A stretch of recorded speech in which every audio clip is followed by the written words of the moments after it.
एक अखबार की हम कतरन दिखा रहे हैं। अखबार है 3 मार्च 1985। उस समय प्रधानमंत्री थे देश के राजीव गांधी, राहुल गांधी के पिताजी। और उस समय प्रधानमंत्री रहते हुए राजीव गांधी ने कहा था, आरक्षण के नाम पर बुद्धुओं को बढ़ावा नहीं। ये हिम्मत रामविलास पासवान की नहीं हुई, ये हिम्मत जीतन राम मांझी की नहीं हुई, किसी भी दलित नेता की ये हिम्मत नहीं हुई कि वे जनरल सीट से चुनाव लड़े।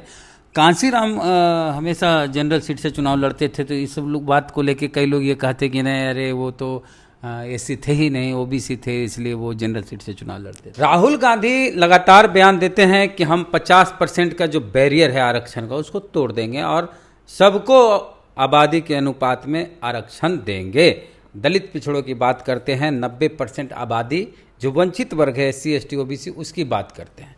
कल इलाहाबाद गए राहुल गांधी, कार्यक्रम था संविधान सम्मान सम्मेलन, और उसमें राहुल गांधी से जो मिले और गुलदस्ता दिए, उनका स्वागत किए, उनके नाम की लिस्ट अगर आप देखेंगे तो पता चल जाएगा कि राहुल गांधी क्या वाकई पिछड़े दलितों के हितैषी हैं या उनकी पार्टी में डाइवर्सिटी है। पहला नाम देखिए क्या है, ये हम नहीं बोल रहे हैं, ये कांग्रेस के उत्तर प्रदेश के फेसबुक पेज पे ये लिखा हुआ है।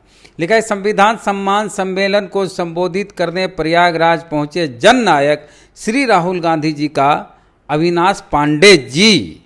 पहला पांडे मतलब एक पहला ब्राह्मण जाति के हैं, कांग्रेस महासचिव प्रभारी उत्तर प्रदेश कांग्रेस। उसके बाद दूसरा अजय राय जी, ये हैं भूमिहार, उत्तर प्रदेश के कांग्रेस के अध्यक्ष हैं। उसके बाद प्रमोद तिवारी जी, उपनेता राज्यसभा। उसके बाद आराधना मिश्रा जी, सीएलपी लीडर। उसके बाद है राजेश तिवारी जी, ये हैं राष्ट्रीय सचिव। यानी एक पांडे जी, एक भूमिहार, एक तिवारी, एक मिश्रा और एक तिवारी। तो 1 2 3 4 5, और राहुल गांधी को कहते हैं लोग कि खुद ब्राह्मण है, तो 6 लोग ये ब्राह्मण की सभा करने गए थे राहुल गांधी कि संविधान सम्मान सम्मेलन करने गए थे। तो राहुल गांधी एक तरफ बोलते हैं दलित पिछड़ों की बात, और उनके सम्मान के लिए जो लोग जाते हैं सब ब्राह्मण भूमिहार होते हैं, न ओबीसी होते हैं, न एसटी होते हैं, न एससी होते हैं। तो लालजी मेधंकर साहब हैं, बसपा के प्रभारी हैं, केंद्रीय प्रभारी, पटना में भी हैं। तो राहुल गांधी क्या कहिएगा जो बहुजनों की बात कर रहे हैं? आपने ये जो अभी आंकड़ा पढ़ के सुनाया, हाँ। ये तिवारी जी, पांडे जी, ये क्या क्या जी, तो ये बात तो माननीय कांसीराम जी ने पहले डिफाइन किया हुआ है कि ये भाजपा और कांग्रेस एक मनुवाद की एक टीम है, एक मनुवाद की बी टीम है। अब चूंकि ये बी टीम में है इसलिए 5-7 हैं ये। बट इनसे ये कहना है, पूरी कांग्रेस पार्टी से कहना है, राहुल गांधी जी को अपने जो बाप दादा हैं, इनके ग्रैंड फादर हैं, ग्रैंड मदर हैं, और उनसे भी पुराने जो कांग्रेसी लोग हों, श्री मोहनदास करमचंद गांधी जी हैं, तो उनका भी थोड़ा करतूतों को याद कर लेना चाहिए इन्हें। और क्योंकि आज ये संविधान का सम्मान कर रहे हैं, आज ये आरक्षण की बात कर रहे हैं, आज ये बहुजन की बात कर रहे हैं, अब इनको बेचारे को क्या हो गया है, बाबा साहेब डॉक्टर अंबेडकर को जीवन पर्यंत कांग्रेस के लोगों ने परेशान किया। कांग्रेस के लोगों ने बाबा साहेब के रास्ते में रोड़े अटकाए। बाबा साहेब डॉक्टर अंबेडकर ने कांग्रेस के लोगों के लिए तो हमारे दबे कुचले समाज को इतना तक कहा कि मैं अपने अनुयायियों से कहना चाहता हूं कि कांग्रेस पार्टी के 4 आने के मेंबर मत बनना। इतना बाबा साहेब डॉक्टर अंबेडकर कांग्रेस पार्टी से दुखी थे। कांग्रेस पार्टी ने बाबा साहेब डॉक्टर अंबेडकर को संविधान सभा में नहीं जाने दिया, षड्यंत्र किया। बाबा साहेब को महाराष्ट्र में, पूरे नॉर्थ इंडिया में जो है कहीं से चुनाव लड़ने का ऐसा प्रावधान कर दिया कांग्रेस ने, बाबा साहेब जा नहीं सकते थे। बाबा साहेब को जो आज वेस्ट बंगाल का पोर्शन था जो पाकिस्तान में चला गया, जैसूर और खुलना, वहाँ से जाके बाबा साहेब को चुनाव लड़ना पड़ा। तब बाबा साहेब डॉक्टर अंबेडकर संविधान सभा में जाने के लिए तैयार हुए। उसके बाद भी कांग्रेस ने गड़बड़ किया। नहीं, अभी राहुल गांधी की अपन देश का बंटवारा किया, और उस पोर्शन को जहां से बाबा साहेब भारतीय संविधान सभा में जाते उसको पाकिस्तान के हवाले कर दिया। तो राहुल गांधी जी, आप अपने जो दादा हैं, परदादा हैं, आपको उनका इतिहास ध्यान में रखना चाहिए। अरे ये भारत देश के, ये हमारे जो बहुजन समाज कहूँ और खासकर दलित समाज के लोग, आप इतना फुद्दू समझते हो क्या? ये बाबा साहेब के अनुकंपा से पढ़ लिख गए। ये कोई प्रोफेसर हो गए, कोई डॉक्टर हो गए, कोई इंजीनियर हो गए, कोई पत्रकार हो गए, ये पढ़ लिख गए हैं। अब ये आपके नौटंकीबाजी में नहीं आने वाले हैं। आप अपना कर्म सुधारो और भारतीय जनता पार्टी वालों से अपनी पार्टी को वापस लो। आपकी पूरी पार्टी बीजेपी बन चुकी है, आप उससे अपनी पार्टी लो। आप हमारे बाबा साहेब डॉक्टर अंबेडकर पर पॉलिटिक्स करने की कोशिश मत करो। ये आप जो है ओछा काम कर रहे हो, इससे आप और डाउनफॉल जाओगे, आपका पतन होगा, इससे आपका उत्थान नहीं होगा। एक अखबार की हम कतरन दिखा रहे हैं। अखबार है 3 मार्च 1985। उस समय प्रधानमंत्री थे देश के राजीव गांधी, राहुल गांधी के पिताजी। और उस समय प्रधानमंत्री रहते हुए राजीव गांधी ने कहा था, आरक्षण के नाम पर बुद्धुओं को बढ़ावा नहीं। मैं तो साफ साफ कह रहा हूँ, आपकी मीडिया के माध्यम से मैं देशवासियों को बताना चाह रहा हूँ कि अभी तो भारतीय जनता पार्टी जो है 10 साल शासन की है और वाजपेयी जी ने भी एक टर्म किया था, लेकिन 75 साल में बाकी तो केंद्र में शासन कांग्रेस पार्टी ने किया है। आरक्षण की लड़ाई बाबा साहेब डॉक्टर अंबेडकर ने कांग्रेस से लड़ी है। आरक्षण की लड़ाई मान्यवर कांसीराम साहब ने कांग्रेस से लड़ी है।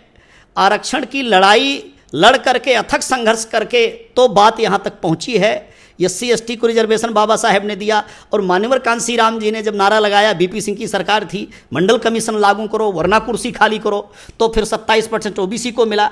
अब ये बेमतलब का आकर के आरक्षण पे राजनीति करना चाहते हैं राहुल गांधी जी हैं। इनको लोग पता नहीं क्या क्या बोलते थे और फिर ये उसी फॉर्म में नजर आ रहे हैं। आज BP मंडल जी का जयंती है उनकी। इस मामले में मेरा ये कहना है, मंडल जी सम्मान करते हैं उनका बहुजन समाज पार्टी की ओर से, लेकिन एक बात इस सापेक्ष में हम कहना चाहते हैं कि मंडल कमीशन एक कमीशन था और बिंदेश्वरी प्रसाद मंडल जी को उसका चेयरमैन बनाया गया या बनने का अवसर मिला। उन्होंने रिपोर्ट बनवाई, उसके चेयरमैन थे। लेकिन आरक्षण की जो प्रॉपर लड़ाई है, जो मंडल कमीशन के थ्रू रिजर्वेशन मिला हमारे पिछड़े भाइयों की, उसकी जो प्रॉपर लड़ाई है वो 2 महापुरुषों पे जाके टिकती है। पहले बाबा साहेब डॉक्टर अंबेडकर पे, जिन्होंने धारा 340 बनाया और OBC के रिजर्वेशन का प्रावधान किया, और दूसरी लड़ाई मान्यवर कांसीराम जी जब 64-65 में अपनी नौकरी छोड़ते हैं, तब से लेकर के बाम से बनाने तक 1978 तक, और फिर बहुजन समाज पार्टी बनाने तक 1984 तक, मान्यवर कांसीराम जी ने 52% की गिनती होनी चाहिए, 52% के लोगों का अधिकार नहीं दिया गया है, जातियों का जो है गिनती नहीं किया गया है, ये आवाज़ अपनी पूरी उम्र में कांसीराम साहब ने उठाई। तब बहुत अथक परिश्रम के बाद OBC जागा, 52% के लोगों के कान पे जूं रेंगा। खैर, हम उस युग के जो नेता थे, देवीलाल चौटाला थे, देवीलाल या जो अजीत चौधरी थे, उनके पिताजी थे, चौधरी चरण सिंह जी थे, या उस ज़माने में यंग एज में कांसीराम साहब के उस ज़माने में रामविलास पासवान जी रहे हों, या लालू यादव जी रहे हों, या शरद यादव जी रहे हों। खैर, इन लोगों का मन बना। ब्रह्म सिंह चौधरी थे दिल्ली में, हरियाणा में। तो ये जो OBC के लीडर्स थे, इन लोगों की आंख खुली, लेकिन आंख खुली मान्यवर कांसीराम जी के संघर्ष करने के बाद। तो उसमें कांसीराम जी, एक सवाल ऐसे भी उठता है कि कांसीराम जी OBC थे या SC थे? नहीं, कांसीराम साहब शेड्यूल कास्ट कैटेगरी में आएंगे। वो पंजाब प्रदेश के जो है एक रामदासी सिख होते हैं और उसमें वो शेड्यूल कास्ट में से हैं। नहीं, क्योंकि वो जनरल सीट से चुनाव लड़े थे, इसलिए ये कांसीराम साहब बार बार कहा करते थे कि मैं जनरल सीट पर इसीलिए लड़ता हूँ ताकि हमारे लोगों के अंदर ताकत आए और हमारे लोग जनरल लोगों से फाइट करने के लिए ताकत अर्जित कर सकें। क्योंकि ये हिम्मत रामविलास पासवान की नहीं हुई, ये हिम्मत जीतन राम मांझी की नहीं हुई, किसी भी दलित नेता की ये हिम्मत नहीं हुई कि वे जनरल सीट से चुनाव लड़े। कांसीराम हमेशा जनरल सीट से चुनाव लड़ते थे। तो इस सब लोग बात को लेके कई लोग ये कहते कि नहीं, अरे वो तो SC थे ही नहीं, OBC थे, इसलिए वो जनरल सीट से चुनाव लड़ते थे। नहीं, कांसीराम साहब शेड्यूल कास्ट कैटेगरी में थे। हाँ, लड़ाई उन्होंने कभी मात्र शेड्यूल कास्ट की नहीं लड़ी। वो लड़ाई ऐसे ही लड़ी उन्होंने जैसे फूले ने लड़ी, साहू ने लड़ी, बाबा साहेब डॉक्टर अंबेडकर लड़ी। उन्होंने लड़ाई तो लड़ी 85% लोगों की। उन्होंने लड़ाई कभी जो है 22% लोगों की, 25% लोगों की लड़ाई नहीं लड़ी। तो इसलिए OBC के उस जमाने के जो OBC के लीडर्स थे, लोग थे, यहाँ तक कि कांसीराम साहब ने बामसेफ का 3य राष्ट्रीय अधिवेशन उन्होंने चंडीगढ़ में किया, परेड ग्राउंड में, और उसमें उन्होंने कर्पूरी ठाकुर को जो है उन्होंने चीफ गेस्ट बनाया अपना। उसमें ज्योतिबा फूले के कोई नाती पोते थे, कोई अनंतराव फूले, ऐसे करके, तो उनको उन्होंने उसमें चीफ गेस्ट बनाया। तो लालजी मेधंकर साहब से बड़ी लंबी चौड़ी बातचीत हुई। पूरी बातचीत को लेकर आपका क्या कहना है? प्रतिक्रिया दीजिए कमेंट बॉक्स में। जय भीम, जय भारत।